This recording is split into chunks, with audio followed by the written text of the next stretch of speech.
Soy Jorge Valenzuela, coautor con Carlos Arámbulo de este libro sobre el grupo literario Narración, que se concentra básicamente en la presentación de la revista y del trabajo grupal alrededor de las crónicas que desarrollaron como agrupación los miembros connotados de narración como Miguel Gutiérrez, Osvaldo Reynoso, Antonio Gálvez Ronceros, entre otros.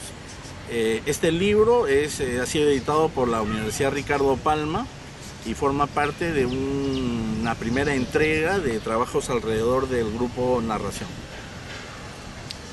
El libro es tan pequeño como la revista en sí, tuvo solamente 3 ediciones, ¿no? ¿Por qué solamente con tantas plumas tan importantes llegó solamente a tener 3 ediciones y aparte en un tiempo tan, digamos, tan infrecuente? Respecto de la periodicidad de la revista, creo que sería importante anotar el hecho de que el grupo como tal, digamos, se articula, ¿no es verdad?, alrededor de la revista y que aprovecha la coyuntura política para, digamos, unir esfuerzos y reflexionar sobre precisamente la coyuntura y generar contenidos vinculados con el momento político y con el papel que la literatura desarrollaba alrededor de ese momento político.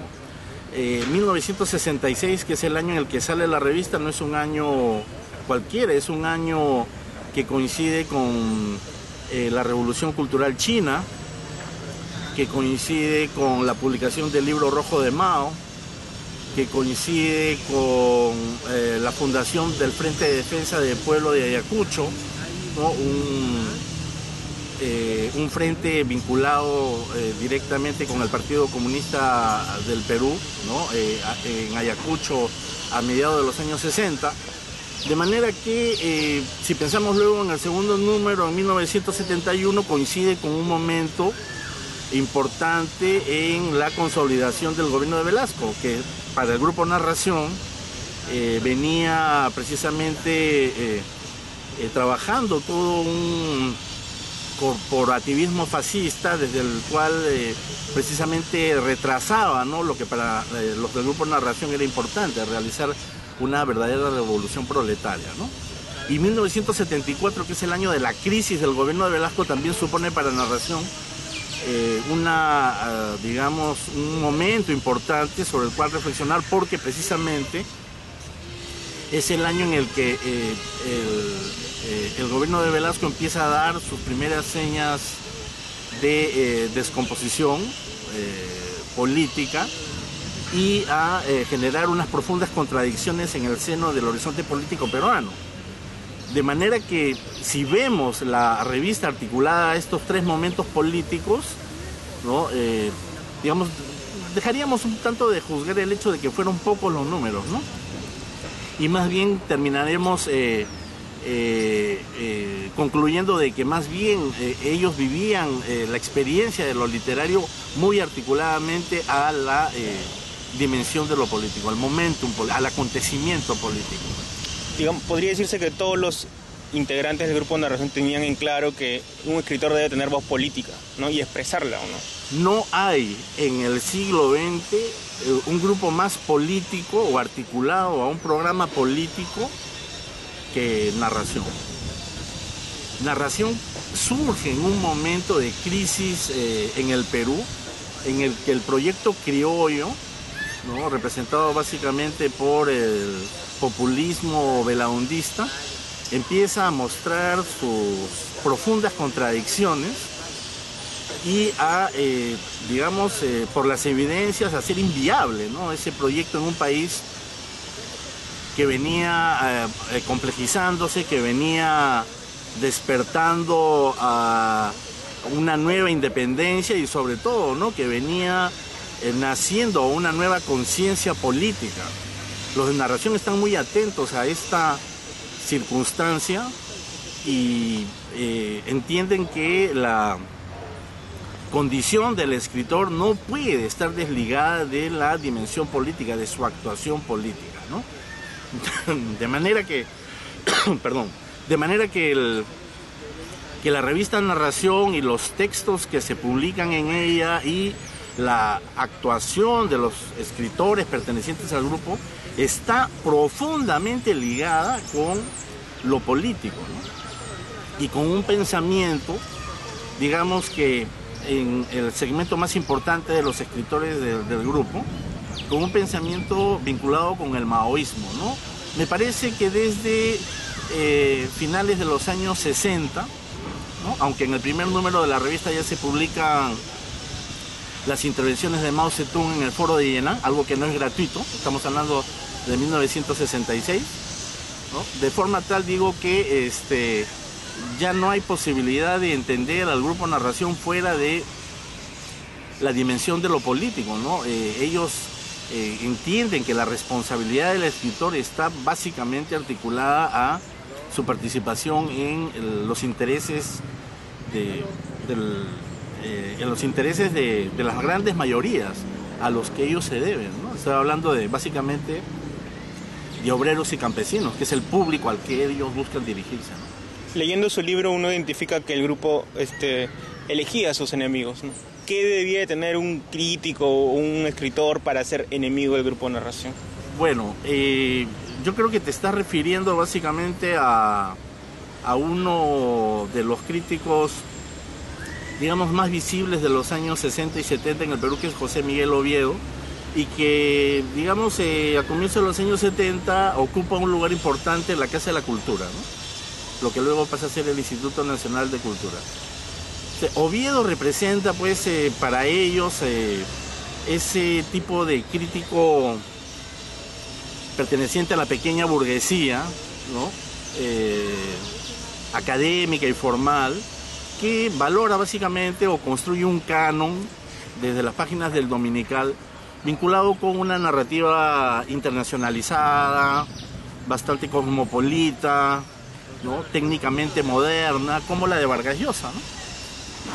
Pero no solo eso, ¿no? Para ellos Oviedo también representaba, digamos, los intereses de un segmento de la cultura que no era precisamente el popular, ¿no? No era el obrero campesino, y que precisamente desde su actuación en el Instituto Nacional de Cultura obviaba esa dimensión de lo popular que ellos buscaban reivindicar. Cuando Oviedo los invita a un encuentro de narradores, de hecho invita creo que a 3 o 4 del grupo, ellos reaccionan de una manera violenta porque consideran precisamente que participar en ese encuentro de narradores es hacerle el juego, pues, a José Miguel Oviedo, y a legitimar su autoridad y representatividad en torno a la cultura en el Perú, ¿no? Entonces se produce un enfrentamiento bastante violento de manifiestos, cartas, pronunciamientos, que desde ese momento, pues, establece una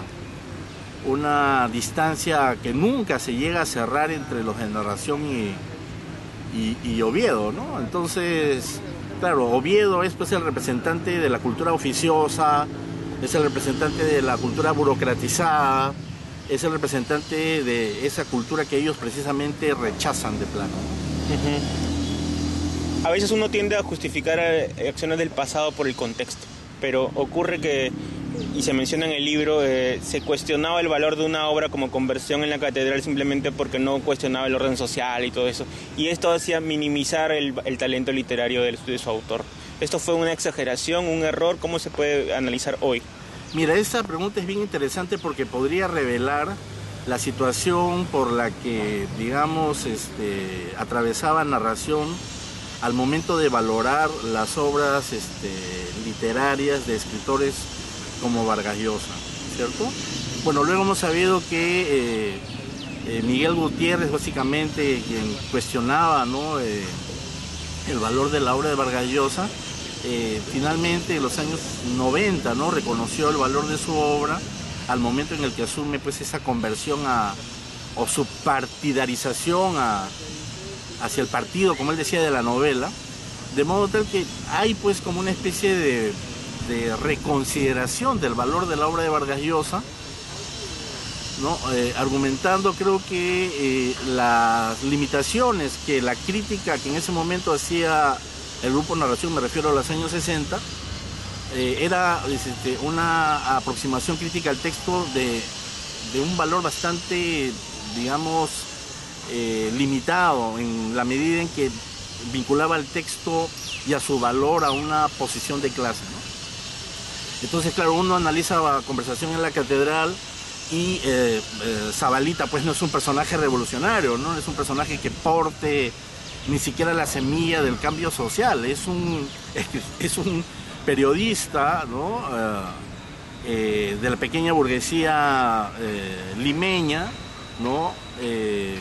Hijo de un empresario corrupto que se debate moralmente entre ese universo corrupto generado desde las entrañas del gobierno de Odría y la posibilidad de realizar un cambio radical, ¿no?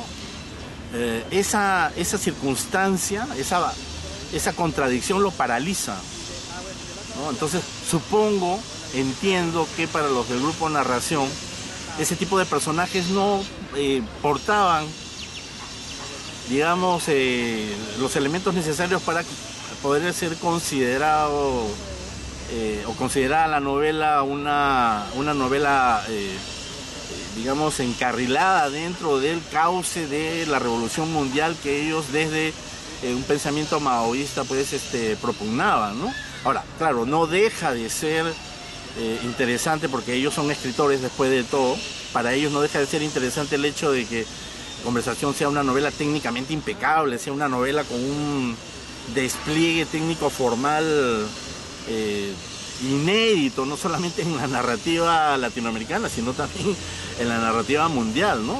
Creo que a eso no son ajenos, pero claro, el hecho de instrumentalizar una visión clasista o una lectura clasista de los textos literarios limita mucho el valor de la novela de Vargas Llosa.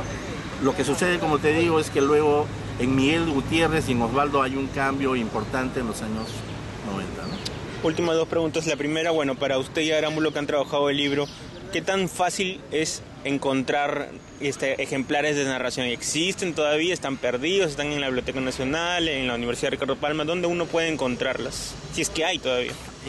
Los números de la revista, los números originales, son prácticamente inhallables, ¿no? Son ejemplares de colección con un tiraje, por lo menos en el primer y en el segundo número, muy limitado, de aproximadamente 500 y 1000 ejemplares. Y en el caso del tercer número, que es un número que tiene el formato tabloide, creo que de 3000 ejemplares, que como fue distribuido en centrales obreras, en sindicatos, en minas y en organizaciones, digamos, de trabajadores, creo que también no terminó acabándose. La grata noticia es que el fondo editorial de la Universidad Ricardo Palma ha tenido a bien publicar la edición facsimilar de los 3 números en una edición verdaderamente espléndida, ¿no? Que reproduce además los formatos, reproduce, digamos, está más decirlo, pero en exactamente, ¿no?, los números, además con una calidad de papel extraordinaria. Entonces, yo creo que esta buena noticia puede llevar a muchos investigadores a volver a las páginas de la revista Narración y a explorar en ese momento tan importante de nuestra historia reciente, ¿no?, que va desde 1966 hasta 1980, que son los años incluso que preceden a la inicia de del conflicto armado interno aquí en el Perú, ¿no? Entonces, un poco para entender, ¿no?, la relación que algunos de los escritores de narración tuvieron con la política, estas revistas son, ¿no?, y luego con las consecuencias que esto tiene en los años 60, 80, esta revista es de consulta imprescindible, ¿no? Además, que quede claro, ¿no?, que esa revista concentra a los más importantes integrantes de la promoción del 68, ¿no? Esa promoción post-50, esa promoción que se enfrenta al problema de del fenómeno de las guerrillas en el Perú, esa generación que vive la experiencia de la revolución socialista muy intensamente y que prepara, ¿no?, ya eso que Matos Mar luego denomina desborde popular, ¿no?, y crisis del Estado burgués a lo largo de los años 80, ¿no? Desde las temáticas que trataba el grupo y las obras que publicaban sus integrantes, que siempre andaban buscando la novela total, hasta los intereses de los escritores de ahora, más vinculados quizás a las redes sociales o al tema del contexto más público, digamos. ¿Es imaginable hoy un grupo como Narración en la situación peruana de la literatura actual o no? No es, creo que, imaginable, como dices tú, la conformación de un grupo con las características del grupo Narración, ¿no? Básicamente por lo que tú has mencionado. Estamos en un contexto diferente, políticamente hablando. Estamos viviendo una despolitización de la experiencia cotidiana de una manera brutal, ¿no?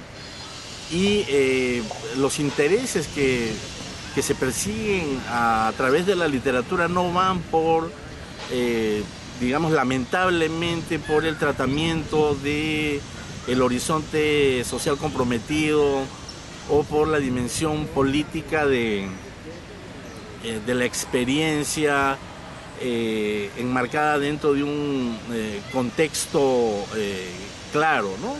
Hay una reducción de lo político a lo individual, una más bien retorización de la narrativa de la memoria que incide en los tópicos del recuerdo, ¿no? De manera tal que diría que los tiempos deberían ser o devenir más políticos, de modo que los escritores pudieran abrazar nuevamente ese aspecto de la creación que todo escritor nunca debería perder, que es básicamente el del deseo de transformar una sociedad tan defectiva como la nuestra, ¿no? Si se pierde eso, si se pierde ese compromiso, esa voluntad del cambio, y nos ahogamos en la experiencia de lo personal y nos abrumamos a partir de cierta banalidad, a partir de la creencia de que nuestra vida, por más intrascendente que sea, puede ser interesante, yo creo que nuestra narrativa va a terminar colapsando, va a terminar incurriendo en un solipsismo bastante